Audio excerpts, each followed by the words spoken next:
Tiatsika fa ny fahasoavan'Andriamanitra miaraka amintsika. Isika fa ny fahasoavan'Andriamanitra miaraka amintsika noho izy roantsika sandrivaky sy asantsika miaraka aminy. Ny fianakaviana no taniketsa ipoiran'ny vocation. Déploie ton cœur et viens nous sauver. Délivre-nous de tout. Fa sisika tokoa fa ny fahasoavan'Andriamanitra miaraka amintsika. Sisika fa ny fahasoavan'Andriamanitra miaraka amintsika noho izy roantsika sandrivaky sy asantsika miaraka aminy.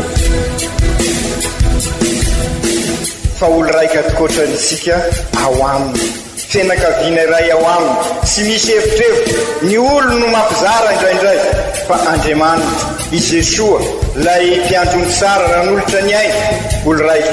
Ary ao amin'ny fiangonana, ao amin'ny eglizy dia sambatra antsika mahasapa an'izay.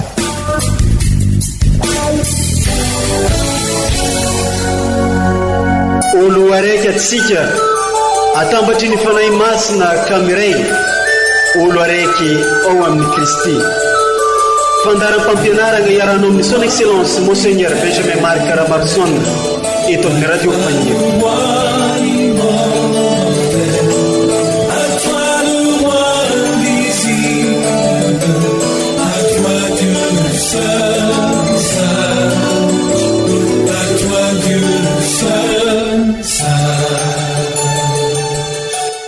Magnano mbala tsara amintsika jiaby agny an-tokantrano sy amin'ny toerana maro samihafa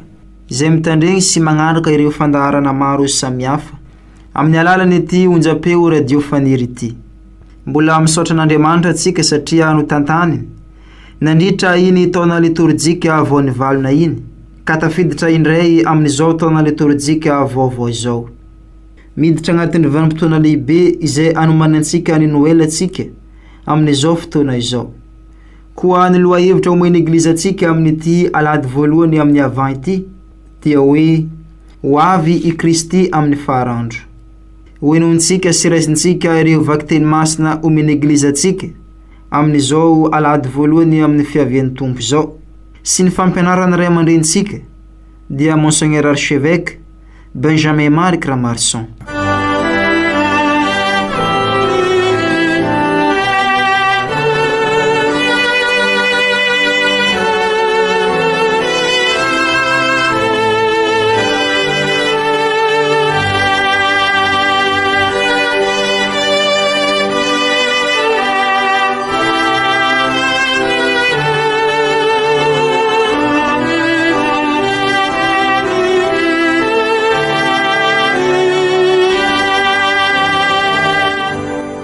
Fankalazana ny tenin'Andriamanitra, vaky teny masina voalohany, bokin'i Jeremia ampaminany. Indro avy ny andro, teny marin'ny Tompo, anatanterahako ny teny soa nolazaiko momba ny taranak'Israely aman-taranak'i Joda. Amin'izany andro zany sy amin'izany fotoana izany, hampitsimiko solofo marina ho an'i Davida aho, izay tsara araka ny hitsiny sy ny rariny amin'ny tany. Amin'izany andro zany Joda ho vonjena, ary Jerusalema handry fehizay, ka antsoina hoe Tompo fahamarinantsika. Izany ary ny tenin'ny Tompo, isorina ny Andriamanitra.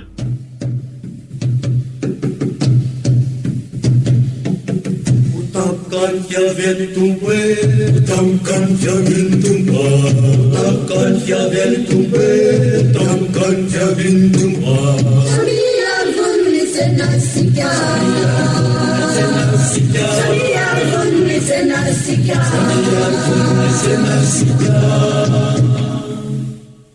Intani arenya si tumpa kukua, sareji salari sayuni nauma.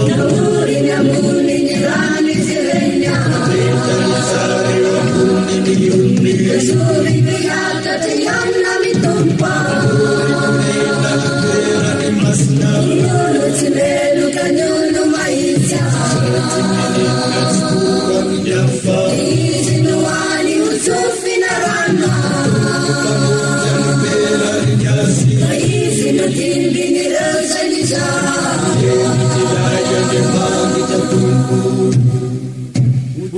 Utamkan fiavian tumpe, utamkan fiavian tumpa, utamkan fiavian tumpe, utamkan fiavian tumpa. Sabia vundi senasika, sabia vundi senasika, naleva jatakau ni tatawa.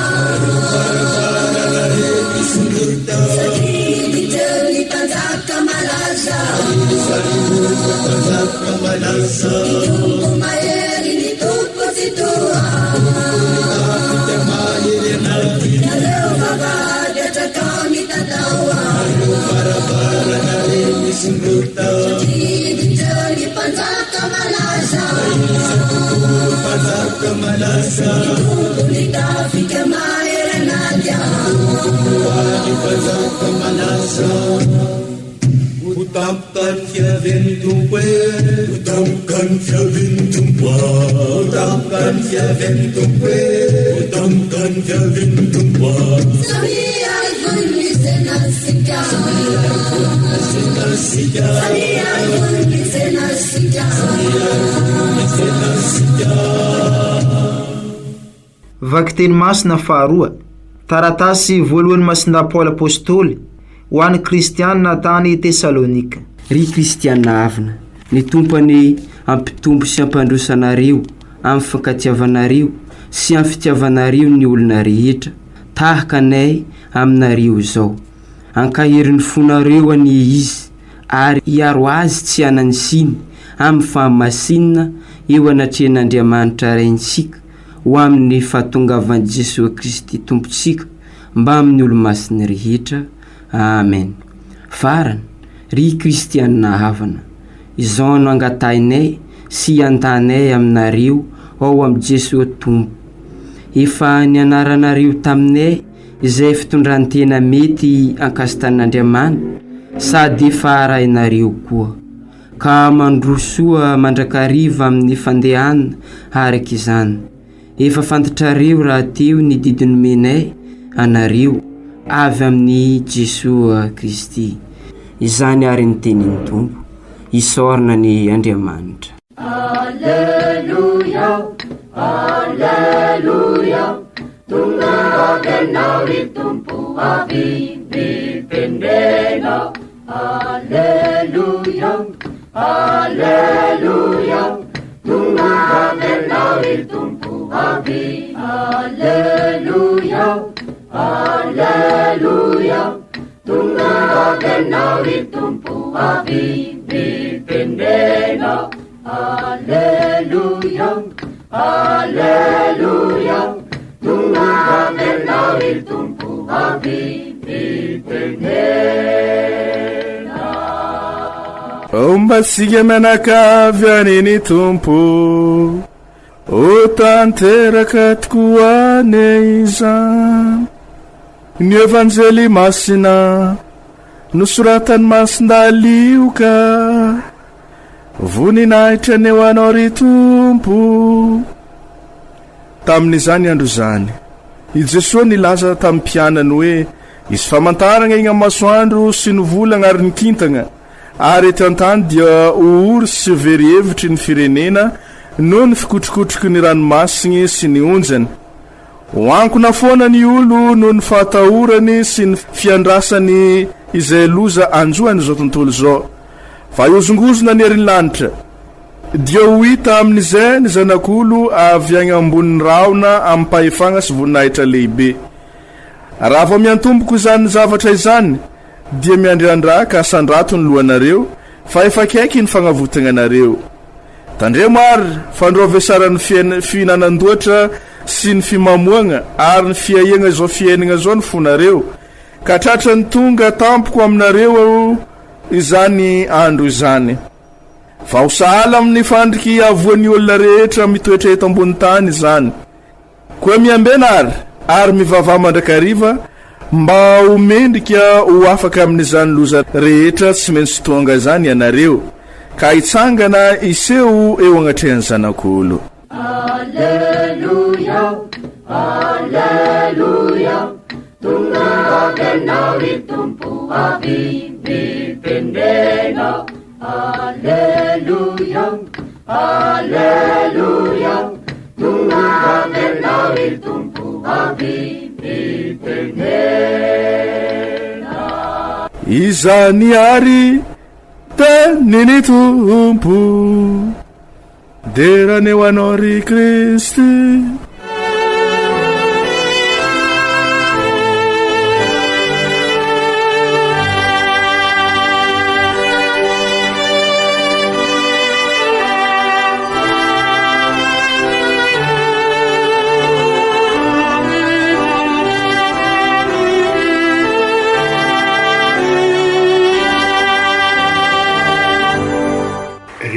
Kristianina ava malala nankalazany Kristy mpanjaka sika tamin'ny alahady lasa teo, izay namarana sika ihany koa ny taona liturgika. Ary zao alahady zao no idirasika ary anomboasika amin'ny volana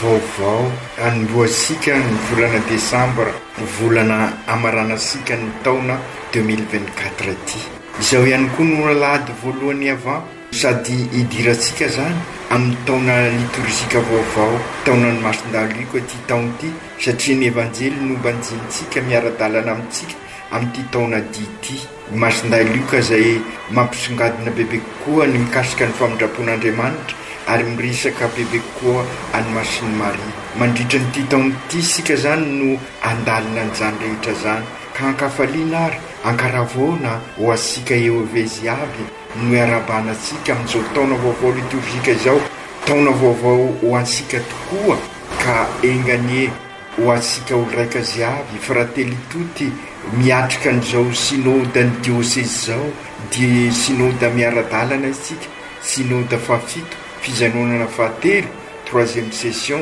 ka raha ny synode eran-tany efa vita, fa ny sika kosa mbola mikatroka efa nivoaka ny document final ny torolalana tondrozotra vo navoaka ny izay synode izay document final moa ny fiantsoana azy, ary dia tonga dia nakatoavin'ny papa fa matetika amin'ny fotoana tahaka izao dia manoratra exhortation izy fanentanana apostolika miainga amin'ny foto-kevitra izay nifakafakain'ireo amban'ny synode sy ny renin'ny synode, ka amin'ity kosa ary zay no mampiavaka n'ity synode ity, ary efa nasoroitasika ary nasongaditsika hatramin'ny voalohany zay dia noraisiny papa zany ho fanentanana ary fitarit-kevitra ho an'ny rehetra io document final io iainana an'izay eglizy miaradia izay mandray atanana vavolombelona missionnaire, ka izay ihany koa no mampiditra asika amin'ny synode sika, ary izay ihany koa araky nanoritan'ny papa azy no mampiditra asika amin'ny taony jobily ny famonjena, ka mahatonga asika ho mpivahiny ny fanantenana, ilay fanantenana zay sy manidoka hoy ny papa fa hitarika asika kosa iroso lalindalina koa hivelona ny finoansika. Io mampivahiny ny fanantenana asika io tokoa manko no azo lazaina fa vokatry ny kenina vo nankalazay sika teo, ka nampisoko andinisika fa i Jesoa no fihavanana manasitrana an'izao tontolo zao zay fantatra sika tokoa fa marary. Inona no antony mahatonga an'izay hoe fihavanan'i Jesoa no manasitrana an'izao tontolo zao zay? Satria ao am' Jesoa dia zary fianakaviana raika isika, olo raika ho isika, ho frately toto hoy ny encyclique-ny papa, ka raha fianakaviana raika isika dia mifanasoa tokoa, mifampisimbona mikasaka ny soiombonana. Ka io indrindra no antisaterisika amin'izao synode fijanonana fahatelo izao, vokatry izany ary vokatry izay firososika lalindalina tokoa izay, mifampisimbona mifanasoa mikasaka ny soiombonana, dia zary iraka tokoa isika tabernakla velona tahaka ny Masiny Maria. manatena tokoa ary sika fa ho faingana vaovao ho pantekoty vaovao ny diosezysika izao taona jobily raha sika manatanteraka miaraka amin'ny synôda izao ampisahivina amintsika moa fa io taona jobily io dia sokafan'ny papa any Roma amin'ny Noely ary ho an'ny dioseze eran-tany dia amin'ny katedrala amin'ny fetin'ny fianakaviana masina amin'ny 7 Desambra ka anasana sika tenyzao anao fivahiniana aty amin'ny katedraly satria amin'ny fotoana io ihany koa no andresasika ny indulgence plénière. Ny anton'izany rehetra izany na ny synôda iombonany eran-tany na ny synôda eto amintsika na ny fankalazana ny taona jobily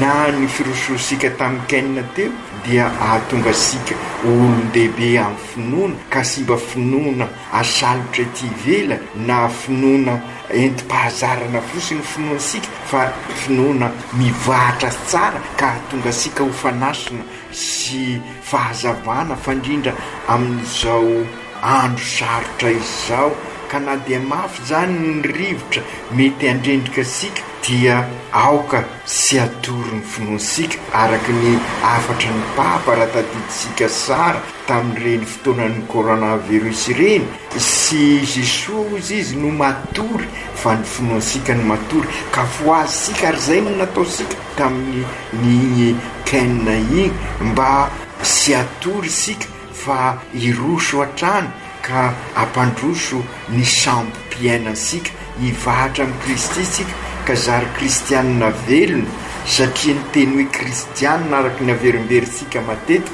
dia avy amin'ny Kristy ka anana fiainana tahaka ny Kristy zay kristianina vita batemy sy hoe mpitory vaovao mahafaly fosiny fa mivelona n'izay vaovao mahafaly zay ka mamafy fiadanana sy fanantenana amin'ny toerana rehetra misy asika fa indrindra moa araka ny nasongatsika teo amin'izao fotoanany krizy mafy manjoa asika izao izany no ezaka sy maintsy ataosika amin'izao taona vaovao liturgika izao ka mampirisika sika hirotsaka bebe kokoa amin'ny fanatanterahana izao synôda izao izay fotoana ifampitrahofa sika ifampiainoa sika ary ahafahasika manao discernement ka ametrahasika tory lalana miainga avy amin'ny zavatra hiainantsika ametrahasika fiainana kristianina ka tonga sika araka ny voalaza teo ho vavolombelona ho tabernakla velona ansoinarisika ziavy na dia ireo sy vita batemy azy izao ny fotoana sara izao ny fotoana ifampianona ifampitandrenesa sika ka hiezaka amaky ny zava-misy isika eo amin'ny fiainasika izany hoe ireo mandrafitra ny fifandraisana amin'ny zavaboary ny fifandraisana amintsika samysika ary ny fifandraisana amin'Andriamanitra ny tanjona tokoa manko ry kristianina hava dia ny rososika lalindalina koa amin'ny fiombonana ka tonga sika anana fiainana eukaristika ka andraisasika ny tanana ny fiainan'ny dioseze mitaky fivantenitra mahery vaika zay ho isika zany hoe changement radical de comportement vokatry ny fibevahana ka io no ahafahasika miroso lalindalina koa mba sy finoana enti-pahazarana fosiny sika ny finoansika fa finoana velona mivahatra amin'ny vaovao mahafaly manosika ansika aneo izany fibebahana zany ny firotsahasika eo amin'ny fiarahamonina ka tonga sika ho tabernakla velona mitondra ny Kristy tahaka ny Masiny Maria izay tokoa no maha Kristy mpiarabelona amin'ny olona antsika izao taona liturgika vaovao zao ary no angatahasika ny sodranon'Andriamanitra sy ny fahasoavany ahatonga sika tokoa ho génération de baptisseur ho taranaka mpanorina EOV ho eglizy olo velomny batemy isika ka zary tabernakla velona anomanantsika ny fiavian'ny Kristy izany rehetra izany fiaviana no iansosika ny avant raha dinina dia misy fomba fietrehana izany fiaviana izany averimberimitsika matetika ka ny hoe ny fankalazana ho antsika dia sy hoe masiary fosiny fa mivelona no sady miaina izay ankalazaina isika ka izay indrindra no antony mahatonga ny eglizy mametraka an'izao vanim-potoana ny avan'izao mba hanampy asika iaina ny fomba mihevian'ny tompo eto an-tany ka hatonga asika hivelona n'izay noely izay mba sy noely fankalazana ty ivelany fa noely manambara fa eo anivosika tokoa Andriamanitra tonga olombelon'Andriamanitra ka izay izao vanim-potoana manokana ny ava ny fiaviana izao ka izay indrindra sara ny mampisongadina ry kristianina ava malala fa misy fomba telo ahafahana miatrika an'izay ava izay ary telo mifaninitra io lalazaisika hoe tolagna sy azo sarasarana ka ny fiaviana voalohany zay velomin'ny tenin'Andriamanitra iainansika eo anivon'ny eglizysika eo anivon'ny fiainansika andavanandro no mahatonga asika mamerimberina fa sady mamaky no mivelona ny tenin'Andriamanitra isika sy ho mpiainy fosiny ho mpanambara ny tenin'Andriamanitra amin'ny fiainansika na dia efa 2 taona lasa aza ny fiaviana homanisika amin'izao avan'izao dia eto nivosika tokoa ny tompo ary mivelona amin'ny alalan'ny sakramenta sy ny tenany tena misongadina manokana ititika ny avanty ho ansika amin'izao taona ny zobily izao ary zay no mahatonga ny papa manokatra ny taona zobily amin'ny noely ka ity fiaviana ity zany dia manomana antsika amin'ny fivahinina masina anehoasika ny finoansika ka mpivahiny tokoa isika ka irosoasika amin'izay fandraisana ny fahasoavana sy indulgence plénière araka ny voalazasika teo ny papa no manokatra amin'ny Roma amin'ny noely fa ny antsika kosa amin'ny alahadin'ny fianakaviana masina ho isika eto amin'ny katedraly araka ny toromarika efa napetraky ny eglizy ary mbola ampisahivina amintsika eto ny fiaviana faharoa zay sy misaraka amin'ilay voalohany dia amin'ny alalan'ny tenin'Andriamanitra sy sakramenta no iainansika an'izay fiaviana izay zany hoe rehefa isika mamaky ny tenin'Andriamanitra sy mandray ny sakramenta dia tahaka ny miomana isaky ny mandray ny sakramenta ny fiavian'ny tompo fa indrindra raha mandray ny communion isika ary mandray ny fampihavanana ka io fiomanasika io zany no azo lazaina fa ava ihany koa asika ka raha isika no mibebaka alohan'izay andresasika ny sakramenta zay dia izay lay fiaviana ka izao fiomanasika ny taonjobily sy hidirasika amin'izao sinoda izao dia oka hibebaka tokoa isika ny fiaviana fahatelo dia lay amin'ny hoavy ary zay banjinasika amin'ny alalan'ireo vakiteny atolotry ny eglizy amintsika ka raha tadiditsika sara na tamin'ny alahady mialohan'ny fetin'ny Kristy mpanjaka dia mampiomana antsika amin'izay hoavy izay ka iny fiainansika isan'andro zany isa segonda dia fanomanasika ny fifampitrahofasika amin'ny Jesoa amin'ny hoavy izay ka io no hevian'i Jesoa amin'ny fomba manetriketrika ho isika ka faly isika raha mandray azy ary izy indrindra no tena faly raha miomana tokoa isika hifanozo aminazy hifampitrotra aminazy ka izay indrindra no ambaran'ireo tenin'Andriamanitra amintsika amin'izao alahady voalohany ny avan'izao ny bokin'i Jeremia mpaminany no mampisongadina hoe amin'izany andro zany sy amin'izany fotoana zany ampisimoka solofo marina ho an'i Davida iaho zay sara araky ny isiny sy ny rariny amin'ny tany amin'izany andro zany Joda ho vonjena ary Jerosalema andry fehizay ka nitsoina hoe tombo fahamarinantsika sy iza io voalaza eto io fa i Kristy tenin'Andriamanitra ny fiaviana dia ao anatsika ao anatin'ny fiainantsika ao am-posika ao ka raha isika no manokatra ny fosika manokatra ny fiainantsika dia mitsiry ao amintsika lay solofon'Andriamanitra voalaza eto ka mivelatra ka rehefa mivelatra izy dia mahatonga asika ho mpanorona izany hoe miova ny fifandraisasika amin'Andriamanitra miova ny fifandraisantsika samitsika, miova ny fifandraisantsika amin'ny zavaboary ka manorina n'ilay tranony be iombonana efa robaka isika ka ametraka ny fandrakan'Andriamanitra eo anivosika ka zary Jerosalema ho asika ny fiainantsika ka fantasika fa ny Jerosalema dia sinona fa ilay tanàna masina, tanàna ny fiadanana ka rehefa tonga eo anivosika i Jesoa zany ny atao hoe Noely dia tanteraka ilay Jerosalema satria mivelatra ny fiainantsika miaraka amin'ny Jesoa ka zary fiadanana sy masina ny fiainantsika manontolo ary dia izany ny fanirisika amin'ny izao synôda izao ary zany no irisika mba ho taranaka mpanorina tokoa isika. I Jesoa ao amin'ny evanjely dia manambara fa efa akaiky ny fanavotana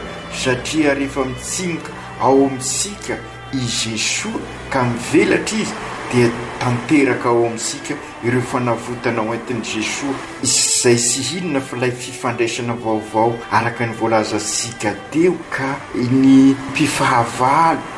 dia zary mifandray tanteraka ary dia io fifandraisana io ny vocationtsika hatramin'ny voalohany fa indrindra ny fifandraisantsika amin'ny zavaboary ka toy izay fanapotika dia isika no mikolokolo manasoa any zavaboary ka ny zavaboary avy eo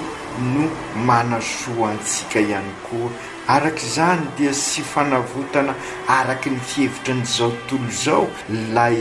famonjena ho entin'i Kristy, lay fanavotana mitondra fiadanana, mitondra faliana, mitondra sambarana sy fiombonana fa ny fanavotana ho ansika dia isika ho iray fianakaviana ao amin'Andriamanitra ahatonga antsika ho raika ao aminy ka izy amin'izay no manafaka asika amin'izay rehetra mamatopatotra asika rehetra amin'ny loza rehetra eo amin'ny fiainantsika. Raha ambara amin'ny teny hafa zany dia io fanantenana entin'ny fankalazana ny avant ary feno fanantenana isika satria Andriamanitra sy lavitra siony no Andriamanitsika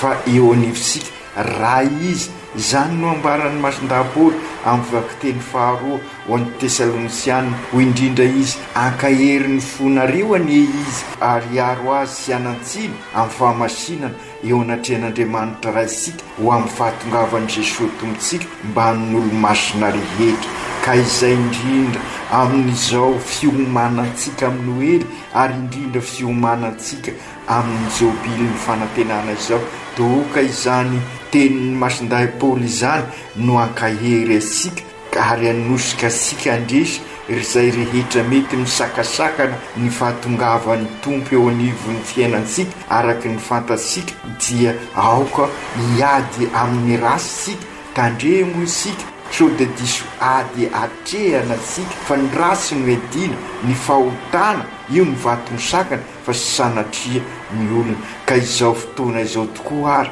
ry kristianava malala no andro sara ho entisika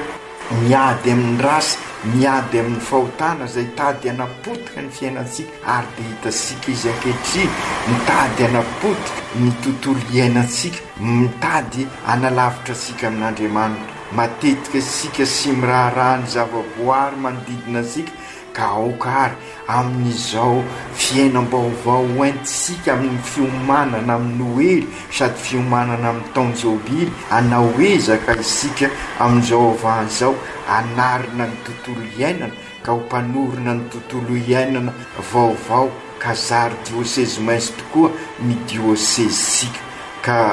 engane izao fotoana ny mahalegna izao fikarakarasika an'izany samy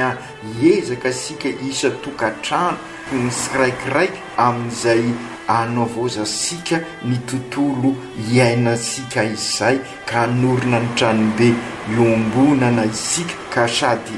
hiaro no sady ambolo kakazo mba ho dioseze mainsy tokoa ny diosezesika ary dia mainso araky ny fantatra asika dia manambara ny fanantenana ary ny fanantenana sy manodoka mahatoa miorokoditra asika mijery ny fiainantsika tsy satria mainty ny tontolo manodidina asika noho ny motro atao sika ka okary mba ho mainso amboly isika mba ho taranaka mpanorona tokoa isika ka aoka ny fiainansika mba ho fiainana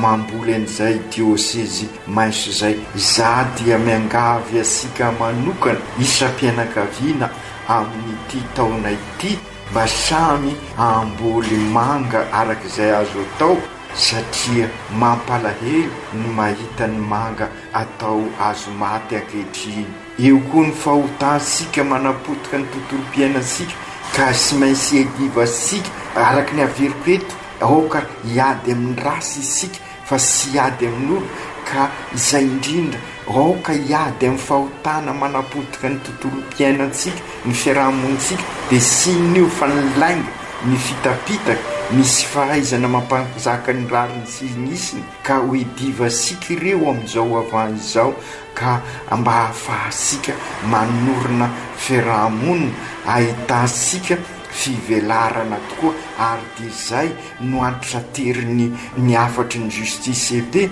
ary ny afatry ny eveka teo honena Jesoa mahita sika ao anatin'ny krizy mafy hoy ny eveka, ka aoka ary ireo fototry ny krizy ireo dia ny lainga ny fitapitaka ny sy fitazonana ny teny nomeny, ny sy fahaizana mampanjaka ny rariny sy ny isiny, ny fisaram-belasi, ny avinavina, ny fialonana no ka hoe divasika amin'izao fiomanasika amin'ny oely amin'izao avany izao, ka atonga sika ho taranaka mpanorona tokoa. Ka tahaka izany koa aoka ny tontolo-pinonosika mba sy anjakan'ny fahotana, izany hoe aoka isika hiezaka mandrakariva hiavana amin'Andriamanitra sy eo mpampiavana amin'ny ataosika rehetrarehetra, ka hanana fiainam-baovao ao amin'Andriamanitra isika. Taom-baovao liturgika ary sika izao ry kristianina hava, ary mbola mamerina ny firarisoa asika amakivaky ty taona vaovao ity isika, ka engany ametraka tontolo-piainana mikasaka mandrakariva ny soembonana, ka hifanasoa sy fanosivana isika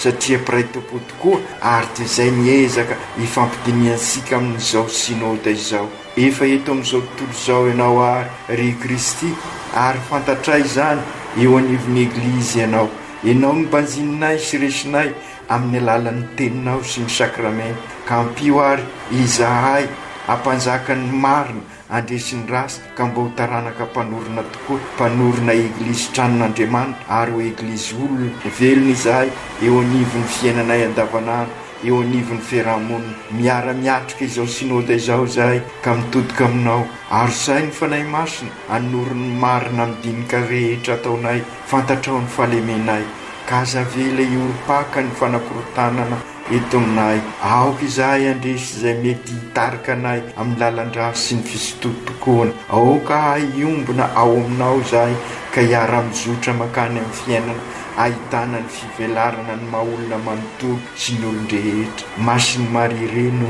manomboka izao taom-baovao izao zahay, ary miatrika izao sinôda izao, ary indrindra miomana amin'izao taom-jobily izao, ka tatany ny dianay ho any amin'i Jesoa. Ampio zahay andray azy tahaka anao, masinay Josefo ray mpiaro-ny eglizy eran-tany ianao, mpiaro ny fianakaviana masina, mivavao anay mba ho eglizy kely ny fianakaviana rehetra, ka ifampisimana sy fanasoa tokoa aneny fianakavianay, ka hiada-pinaritra ho feny fanantenana. Aoko tanteraka izany amin'ny anaran'ny Ray sy ny Zanaka sy ny Fanahy Masina. Amen.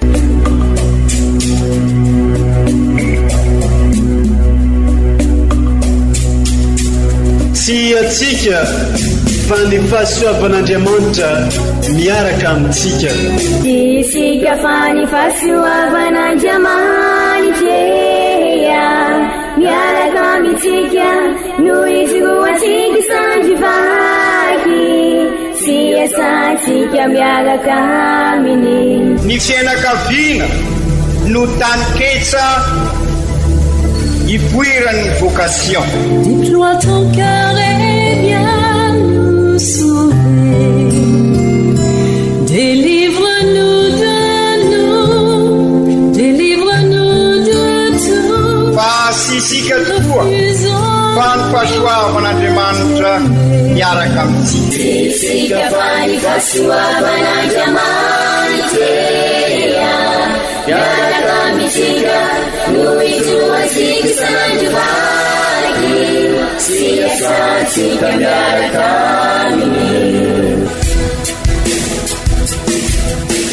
fa olo raika tokoatran'isika ao aminy fianakaviana iray ao aminy tsy misy hevitrevitra ny olo no mampizara indraindray fa Andriamanitra i Jesoa lay mpiandrony tsara ranolotra ny aina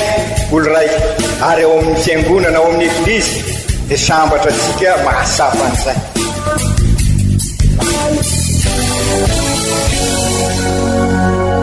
olo araiky atsika atambatry ny fanahy masina kamiray olo araiky ao amin'ny Kristy fandaram-pampianarana iaranao amin'ny son excellence monseigneur Benjamin Marc Ramaksona eto amin'ny radio Fania